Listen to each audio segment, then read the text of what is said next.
فرعون خوب لیدلی و چې د بیت المقدس د طرف نه یو اور راغی او په مصر کې یې د ټولو قبطیانو کورونه وسوځوله، خو د بني اسرائیلو هیڅ قسم نقصان ونه شو. فرعون چې کله د خوبه را بیدار شو نو ډېر زیات یې یره کې و چې زما د دې خوب تعبیر بسی. نو فرعون عالمان او جادوګران را جمع کړلو او هغو ته خپل خوب بیان کو چې د دې تعبیر را وباسئ.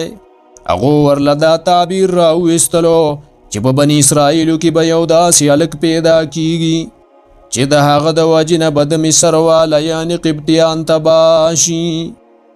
نو عزیزانو په دې نننۍ ویډیو کې به موږ د فرعون د خوب او د هغه لوی عظیم بچي په باره کې به موږ دا معلومات حاصلو چې د هغه د وجلو په فکر کې فرعون بېشمار معصومان بچي قتل کړي.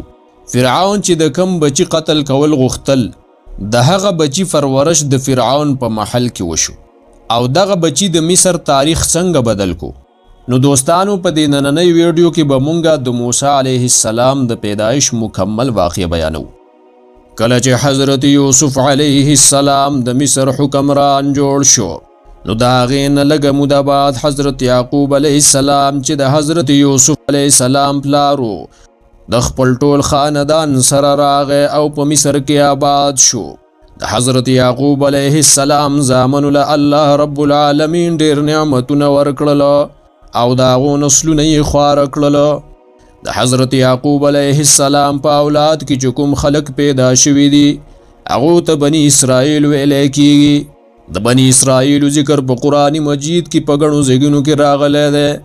کله چې حضرت یوسف علیه السلام د دې دنیا نه رخصت شولو نو بني اسرائیلو ته ډېره سخته صدمه ورسېدله. د مصر والو بني اسرائیلو ته تسلي ورکوله او په هر قسمه حالت کې د هغو د خیال کولو وعده ورسره وکړله. څه زمانې پورې د مصر والو د خپلې وعدې لحاظ وساتو او د بني اسرائیلو عزت او شرافت یې تسلیم کو. کله چې د بني اسرائیل علماء دعوت پرېښودو او د دنیا په حاصلولو کې ورننوتله او خلک هم د الله تعالی نه لرې وتله او د مالدارانو سه حسد شروع کو او د غریبانو نه نفرت شروع کو. کله چې بني اسرائیلو دا کار شروع کو نو د مصر والو بني اسرائیلو ته د نفرت په نظر باندې قتل شروع کړلو تر دې پورې چې د بعضې خلکو ذهن کې دا خیال پیدا شو چې په مصر کې د بادشاهت حق صرف زمونږ دی. بني اسرائیل خود کنعان نه راغلي دي او دلته آباد شوي دي، هغو له په مونږ باندې د بادشاهۍ کولو هیڅ حق نشته دی. کله چې بني اسرائیلو د الله تعالی نافرماني شروع کړله نو د مصر والو په زړونو کې د هغو مقام او مرتبه ختمه شوله او هغو د بني اسرائیلو نه نفرت شروع کو. هغو د بني اسرائیلو ملګرتیا ختمه کړه او د خپل قوم یو سړي چې نوم یې ولید بن ریان چې د فرعون په نوم باندې مشهور و د هغه حمایت یې شروع کو. نو هغه ډېر زر د مصر بادشاه جوړ شو. هغه ډېر لوی ظالم متکبر او جابر بادشاه و. هغه فرعون به خپل قبطي قوم د بادشاه په شان ګڼه او بني اسرائیل به غلامان ګڼله. هغه د خپل حکومت او د بادشاهت په مستۍ کې دومره لرې تللی و چې آخر یې د خدایتوب دعوه کړې وه. د حضرت موسی علیه السلام د پیدایش نه مخکې فرعون خوب لیدلی و چې د بیت المقدس د طرف نه یو اور راغی او په مصر کې د ټولو قبطیانو کورونه وسوځوله، خو بني اسرائیلو ته هیڅ قسم نقصان ونه رسېدو. کله چې د خوب نه بیدار شو نو ډېر زیات پریشانه و چې زما د دې خوب تعبیر بسی. نو فرعون خپل عالمان او جادوګران راجمع کړله او د خوب تعبیر تپوس یې ترېنه وکړلو. هغو ورله جواب ورکړو چې ستا د خوب تعبیر دا دی چې په بني اسرائیلو کې به یو داسې هلک پیدا کیږي چې د هغه د وجې نه به د مصر واله تباه شي.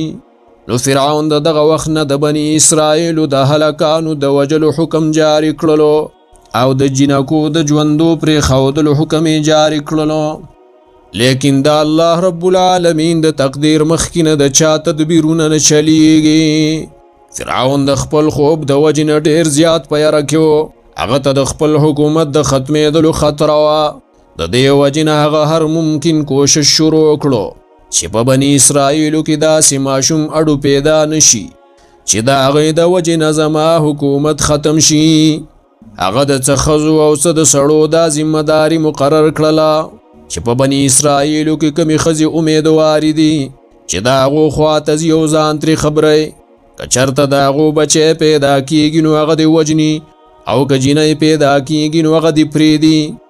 یو طرف ته د فرعون دا تدبیرونه و، بل طرف ته د الله تقدیر په دې باندې خندا کوله او ویلې چې ای ظالم بادشاه، تا د خپل فوج په کثرت باندې او په خپل اقتدار او طاقت او وسیع سلطنت باندې غرور دی، لیکن ته د هغه عظیم خالق د طرف نه غافل یې چې د هغه تقدیر هیڅوک نشي ماتولی، او د هغه د فیصلو د رد کولو د هیڅ چا مجال نشته.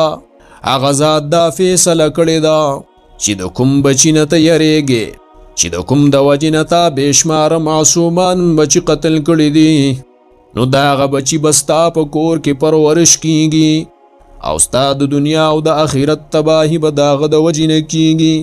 تا ته به معلومه شي چې د اسمانونو او د ځمکې د مالک دا شان دی، هغه چې څه غواړي نو هغه یې کوي، د هغه کامل مکمل قدرت دی. د حضرت موسی علیه السلام پیدایش هم په دقه کالو شو، په کوم کال باندې چې فرعون د بچو د قتلولو حکم کړی و.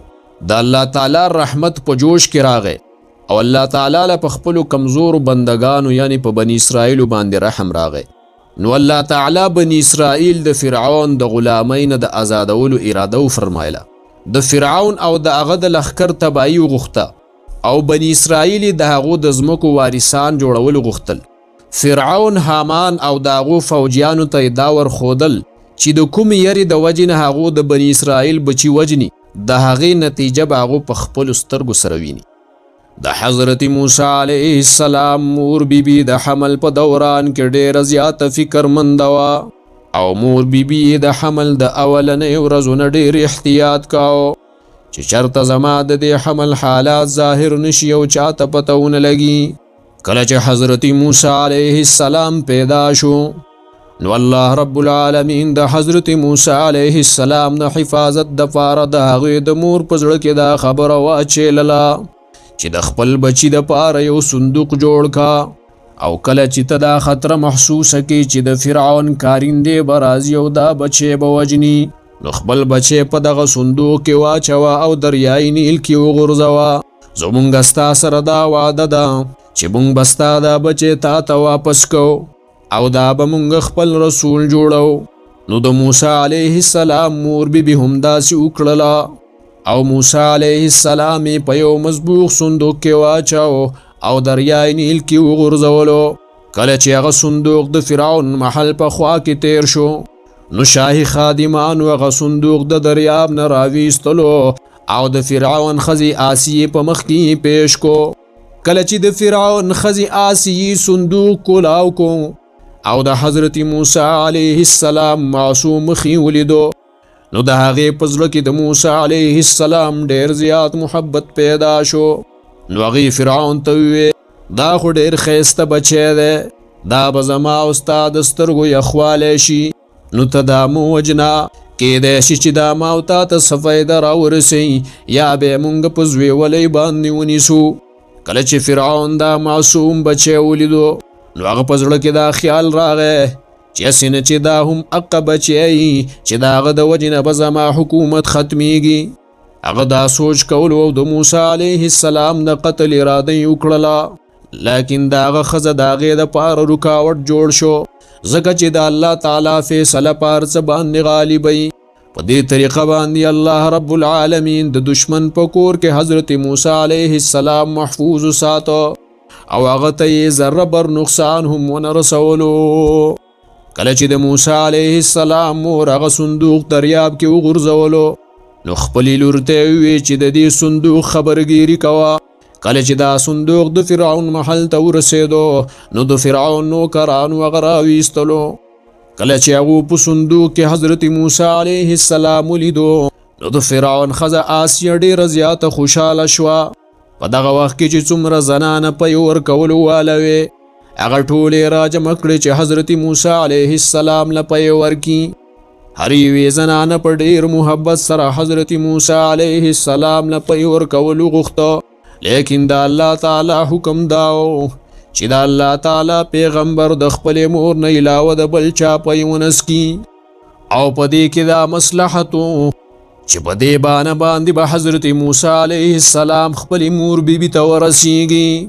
کله چې حضرت موسی علیه السلام د یوې زنانه پی هم ونسکله نو د حضرت موسی علیه السلام خور را مخې ته شوه او ویل ما ته یو داسې زنانه معلومه ده کیدای شي چې دا بچی دغه زنانه پی وخوري او هغه خلک هم ډېر ښه خلک دي هغه به د دې بچي ډېر ښه خیال ساتي.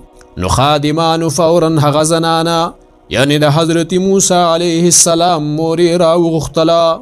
کله چې د موسی علیه السلام مور بیبي خپل بچی په خپله غېږ کې واخیستلو نو فورا یې پیسکل شروع کړله.